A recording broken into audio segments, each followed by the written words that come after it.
إن الحمد لله تعالى نحمده ونستعين به ونستغفره ونعوذ بالله تعالى من شرور أنفسنا وسيئات أعمالنا. من يهد الله تعالى فلا مضل له ومن يضلل فلا هادي له، وأشهد أن لا إله إلا الله وحده لا شريك له، وأشهد أن محمدا عبده ورسوله. أما بعد، فإن أصدق الحديث كتاب الله تعالى، وأحسن الهدي هدي محمد صلى الله عليه وآله وسلم، وشر الأمور محدثاتها، وكل محدثة بدعة، وكل بدعة ضلالة، وكل ضلالة في النار.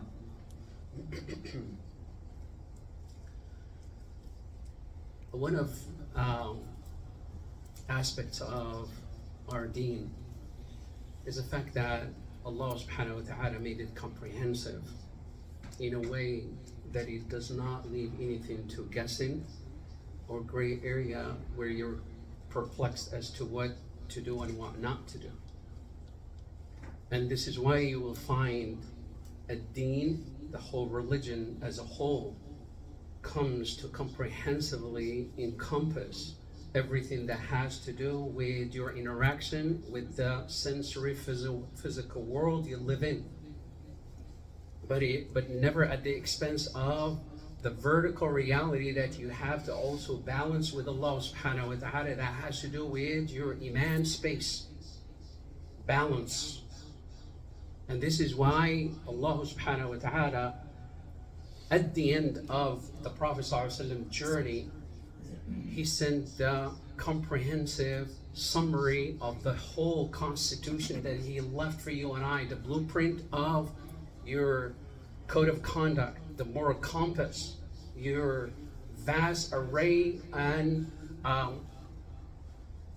panorama of worships with Allah subhanahu wa ta'ala. اليوم أكملت لكم دينكم. Today I have completed your religion for you. وأتممت عليكم نعمتي. I perfected the deen and I completed all of my favors and bounties and blessings upon you with this constitution, with this deen. Part of it is how the Prophet ﷺ went about to literally demonstrate every single area of this constitution, this deen. Prophet ﷺ was not a person who is always cooped up in his masjid ﷺ, and never only hung up only on the Quran. And he wasn't all about me, myself, and I, and the rest of the world can take care of itself. He was involved in every situation is his situation. Every worry is his worry. Every concern is his concern. Alayhi salatu wassalam. Such is the Muslim. Such is the believer. Allah subhanahu wa ta'ala did not put you and I to really only have that vertical relationship with him. Quran, Salah, Umrah, Hajj, fasting, Sadaqah, and I'm done. Then I'm entitled to my lazy boy chair in the home and I'm sipping Kool-Aid. No, it's not you. That's not what Allah subhanahu wa ta'ala set you and I for. But rather Allah subhanahu wa ta'ala gave you also guideline how to be involved civically in the community. Because civil liberties cannot be handed to you. You have to advocate for them. You have to engage yourself and the system so that you can have your civil liberties. And by civil liberties, you are asking, it's not necessarily how, because a lot of misconceptions are carried out with us from overseas, especially those of us who came from overseas. Because your voice doesn't matter. Your stance doesn't matter. Your input doesn't matter. No, here it does matter. And Allah subhanahu wa ta'ala give you a platform where your voice can be heard. And you have also channels through which you can make your voice heard. And you need to be advocate for your own rights and for your own civil liberties for your own family. And when I say for your own family, things that affect you and I in our own home. Example of that is you pay taxes. Taxes have to do with your property tax. That hits home. It also, you pay taxes from your income. That's income tax. That hits home. So you are part of the taxation, then you need to have representation.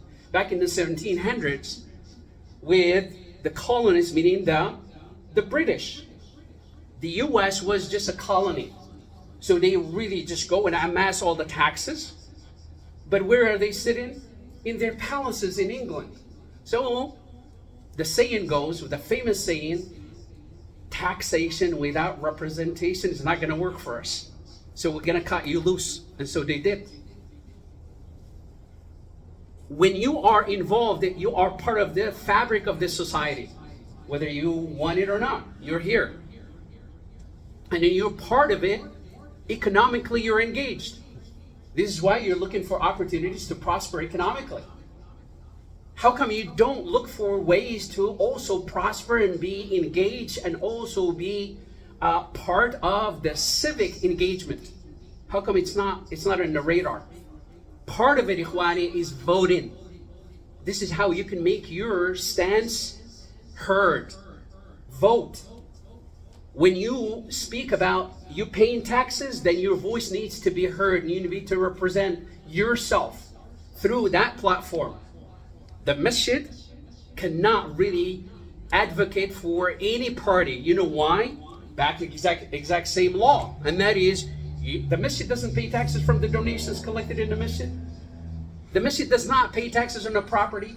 Hence, the masjid does not have a say when it comes to endorsing any party or any individual. They don't. That's illegal. This is why I cannot stand here and tell you in the capacity of the masjid. When I speak on behalf of the masjid. So I cannot say go ahead and vote Democrat or Republican or Green Party, whoever it is. I cannot. Because this is not the place for it. This platform is the masjid's platform, and the masjid does not have the right to advocate for anybody.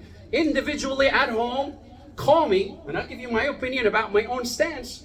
That's my own personal liberty on my personal space, yes. Because then I'm speaking as a citizen, as a person, not as an entity, as an organization, as a masjid. That said, you ought to be educated and you ought to be an advocate. Go ahead and vote and have your vote matter, because it does matter. When we say, well, my vote is just really, I'm just a Muslim. It's not going to change anything about Gaza. If this is your only concern, it doesn't really matter. Gaza is taken care of by the one who manages the affairs of everything that exists. But Allah subhanahu wa ta'ala is not asking you to solve the problem of Gaza or Palestine or Sudan or anywhere where their Muslims are being oppressed.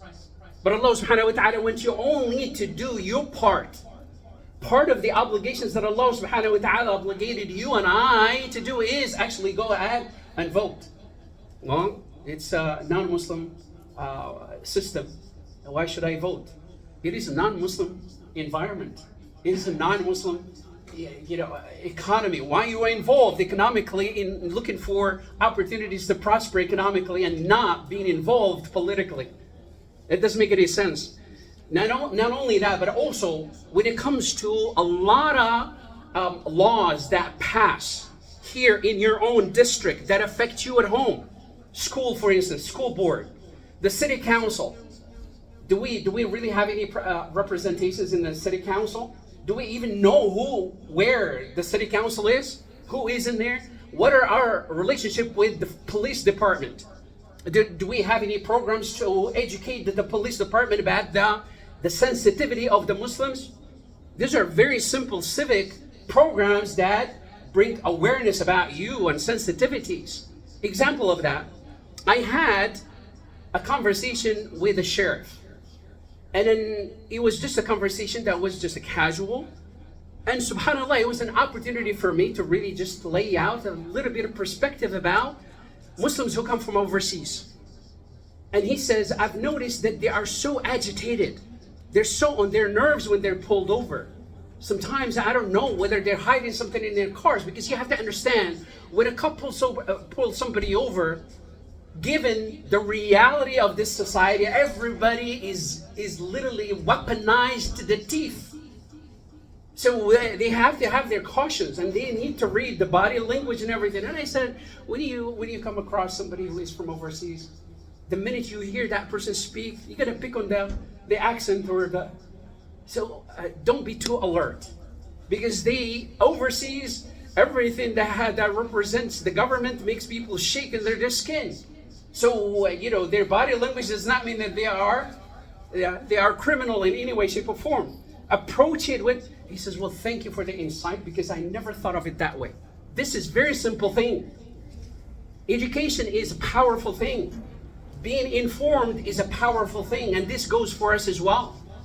Inform yourself about what you need to do, even here locally. They say, well, my vote doesn't matter. It does matter, because there are so many things that do affect you and I locally here in your own district, in your backyard, that does not require except 1 or 2, 3, 5 votes. That's it. And then they will change everything for your own locality and for the laws that affect you at home. Be part of it. And when you're talking about the foreign policies of the U.S. overseas and everything, it's not going to change anytime soon. Fine. But it doesn't mean that it's never going to change. وَتِلْكَ الْأَيَّامُ نُدَاوِلُهَا بَيْنَ النَّاسِ. Such as the days that Allah subhanahu wa ta'ala alternate amongst the people. Somebody who is up will be down. Somebody who is down is going to be up. كل يوم هو في شأن سبحانه وتعالى. يرفع أقواما ويضع آخرين. Allah subhanahu wa ta'ala will raise some people and will bring some others down. So it is not up to you, and it is not in your head and push a button, you want somebody to go up and the other one goes down. That's not how it works. Allah ta'ala wants you to just be proactively engaged.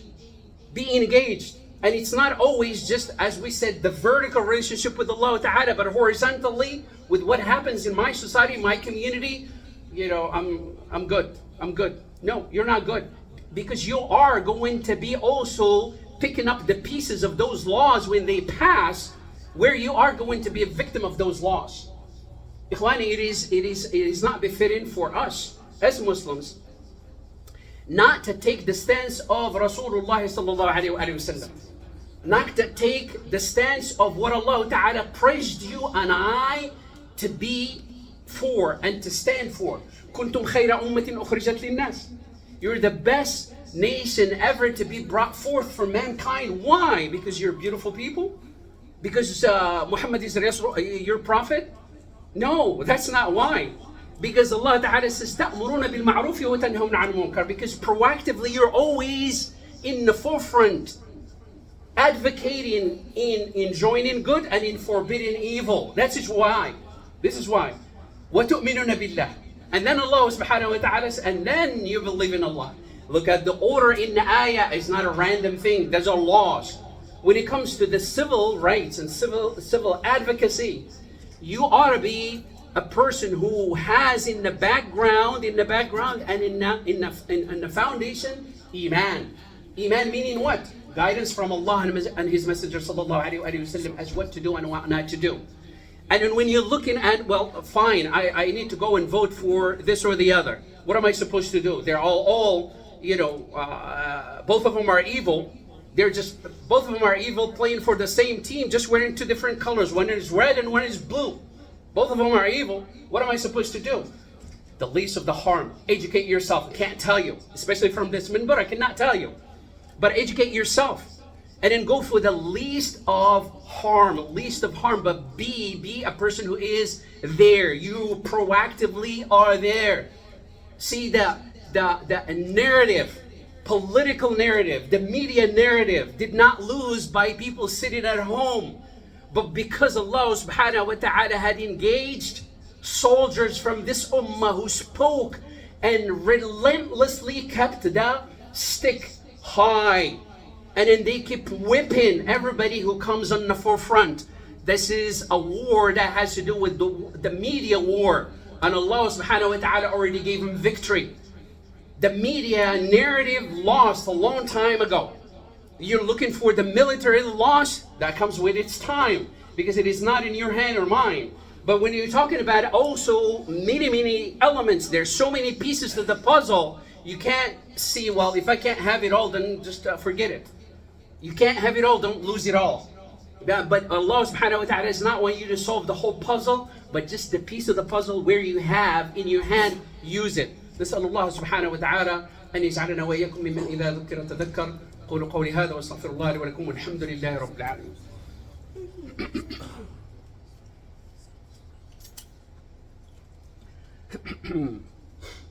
الحمد لله رب العالمين، له الحمد الحسن والثناء الجميل، وأشهد أن لا إله إلا الله وحده لا شريك له يقول الحق وهو يهدي السبيل، وأشهد أن محمدا عبده ورسوله صلى الله عليه وآله وسلم.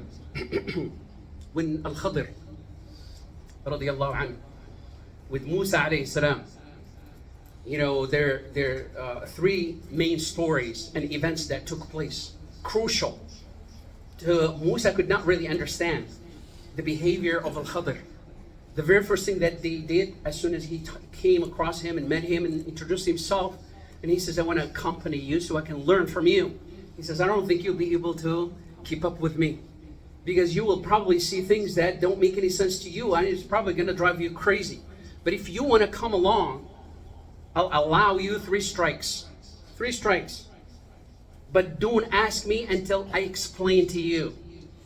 But Musa alayhi salam is a person whom Allah subhanahu wa ta'ala gave a Torah, which is constitution of horizontal, sensory, physical laws.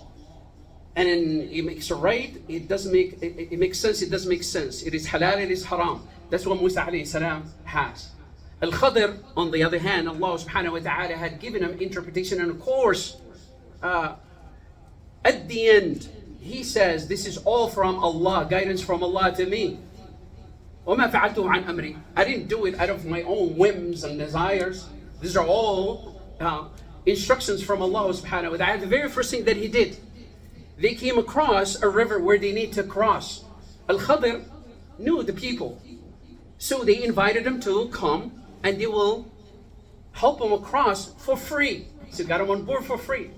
As soon as they did, Al-Khadr went to a corner and he removed a plaque to make that boat leak.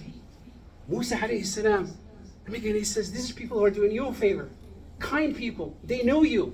Turn around and stab him. This is optically what it looks like. But he said to him, didn't I tell you? I don't think you're going to be able to be patient with what you see. He says, give me a break this time, and I only forgot. At the end, he goes on to say, as for the boat, the reason why I did that minor damage that would cause minor leak that could easily be fixed. The reason behind it is a greater evil and a greater damage that could happen to these people. These are people, common people, poor people, and then they're using this boat. This is their source of living. But the king of the area goes around and confiscates every single good boat. But when he sees that this boat is damaged, forget about it. And they're going to fix it and they're going to benefit from the boat. This is the wisdom behind it. أخف الضررين. The point of it is you are engaged in doing the right thing. Always engaged in doing the right thing, ikhwani. Whether that is for yourself, for your family, for your community, and for the whole ummah. And the results, ikhwani, the results. And I close with this.